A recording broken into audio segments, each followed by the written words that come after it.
আল্লাহ তাআলা তখন ডাক দিয়ে বলবেন, ও জান্নাতীরা, এই কোরআনের ভেতরে জান্নাতের কথা যা যা ওয়াদা করেছিলাম, বিশ্বনবী তোমাদেরকে যা যা শুনিয়েছে, উলামায়ে কেরাম জান্নাতের যে নাজ নেয়ামতের বর্ণনা যা দিয়েছে সব পাইছো তো? সব জান্নাতীরা বলবে আলহামদুলিল্লাহ, আল্লাহ সব পেয়েছে। এক জান্নাতি হাত তুলে বলবে, আল্লাহ একটা পাই নাই, একটা পাই নাই। আল্লাহ বলবেন, সেটা কি? ওই জান্নাতি বলবে, আল্লাহ সব পাইছি কিন্তু তোমারে পাই নাই, তোমারে দেখি নাই, তোমার সৌন্দর্য কত বেশি আমরা জানি না। দুনিয়া সুন্দর, মানুষ সুন্দর, আসমান সুন্দর, জামিন সুন্দর, সুন্দরে সুন্দরে পাল্লা, জানি না কত সুন্দর তুমি আল্লাহ, জানি না কত সুন্দর তুমি আল্লাহ। ঠিক কিনা? আল্লাহ সব পেয়েছি, একটা জিনিস পাই নাই। কি পাও নাই? তোমারই তো পাই নাই। যে আল্লাহ সব দিল তারা তো পাই নাই। আল্লাহ বলেন, ঠিক আছে, আমি আমার সৌন্দর্য এখন তোমাদের সামনে প্রকাশ করব। আমার গোপন রহস্যের ভেদ আজকে আমি জান্নাতীদের সামনে প্রকাশ করে দিব। কোন সুবহানাল্লাহ। উজুহু ইয়াউমাইযিন নাযিরা ইলা রাব্বিহা নাযিরা। সেদিন জান্নাতীদের চেহারাগুলো পূর্ণিমার চাঁদের মতো উজ্জ্বল থাকবে। জান্নাতীরা প্রভুর দিকে তাকিয়ে থাকবে। বিশ্বনবী বললেন, ইন্নাকুম সাতারাউনা রাব্বাকুম আয়ানান কামা তারাউনা হাদাল কামার। নিশ্চয়ই তোমরা জান্নাতের ভেতরে তোমাদের রবকে সচক্ষে চাক্ষুষ তোমাদের দুটি চোখ দিয়ে দেখবে, যেমনি আজকের পূর্ণিমার রাতে চাঁদটাকে তোমরা দেখতে পাও। এই চাঁদের দিকে তাকালে চাঁদের সৌন্দর্য যেমনি দেখো, সেদিন চাক্ষুষ দুটি চোখ দিয়ে তোমরা আল্লাহ তাআলার সৌন্দর্য দেখবে। কোন সুবহানাল্লাহ।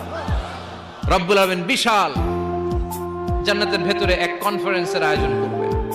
বিশাল কনফারেন্স হলের ভেতরে আল্লাহ তাআলা ওনার গোপন রহস্যের প্রকাশ করে দিবেন, নিজের সৌন্দর্য জান্নাতীদের কাছে প্রকাশ করবে।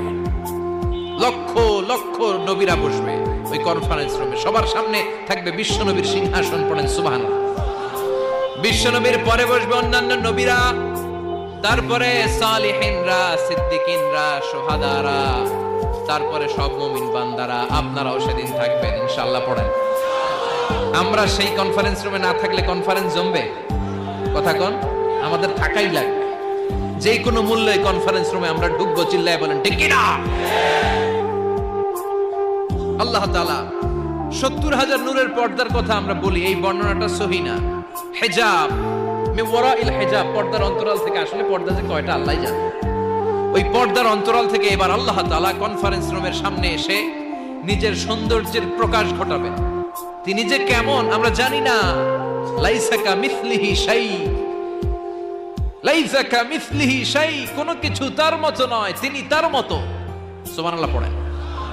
আল্লাহ তাআলা পর্দার অন্তরাল থেকে এবার পর্দা প্রকাশ করে দিয়ে নূরের তাজাল্লি দেখাবেন। নূরের সৌন্দর্যের আলোক ছটা ফোকাস করবেন জান্নাতীদের সামনে। এক সেকেন্ডকে ১০০০ ভাগ করলে হয় ১ মাইক্রো সেকেন্ড।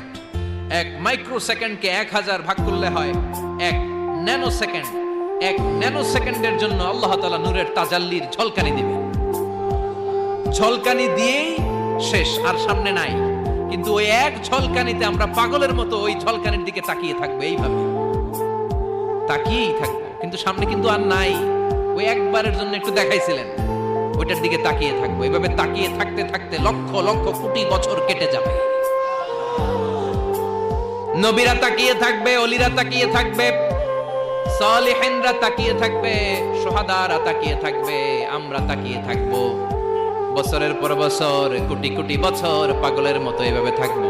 পাগল হয়ে যাবে, সব পাগল হয়ে যাবে, সৌন্দর্য দেখে পাগল পাড়া হয়ে যাবে। কিন্তু সামনে কিন্তু নাই। এরপরে হুর গেলমান এরা এসে নবীদেরকে বলবে, ও নবীরা, ও অলিরা, আল্লাহর সৌন্দর্য দেখলেই চলবে, আমাদের কিছু হক আছে না?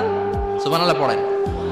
আমাদেরকেও কিছু সময় দেন, জান্নাতের অন্যান্য নাজ নেয়ামত ভোগ করতে হবে। আসেন আসেন। হুর আর গেলমান রা এসে যখন জান্নাতীদেরকে ডাকাডাকি শুরু করবে, তখন জান্নাতীদের টনক নড়বে। সুবহানাল্লাহ। তখন জান্নাতীরা হুঁশ ফিরে পাবে। তাই তো কোটি কোটি বছর কই ছিলাম আমরা, কি দেখলাম, কি আজীব তামাশা। সুবহানাল্লাহ। পড়েন। এই জান্নাতে একবার যে ঢুকবে তার আর বেরোয়া লাগবে না। সুবহানাল্লাহ। পড়েন। আমরা একবার যদি ঢোকার চান্স পাই, আর আমাদেরকে পায় কে? চিল্লা এখন ঠিক কিনা? ওই জান্নাতে যেতে রাজি আছেন তো? রাজি আছেন?